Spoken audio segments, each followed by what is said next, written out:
41 దినములు నీ దీక్షను పడితిరో, నా గొంతు గానాలు నీకే వినిపిస్తిరో.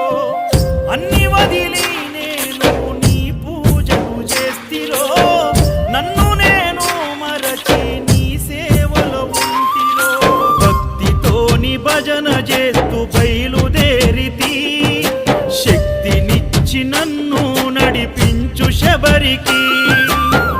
నేను అలసిపోతిని నిన్ను చూడలేనని, నీ భక్తుడైనా నే బాటసారిని. క్షణముండలేను తండ్రి నేను తల్లడిల్లిపోతి, ఈ పాదయాత్రలో నీ దరి కాననైతిని. ఎంత దూరం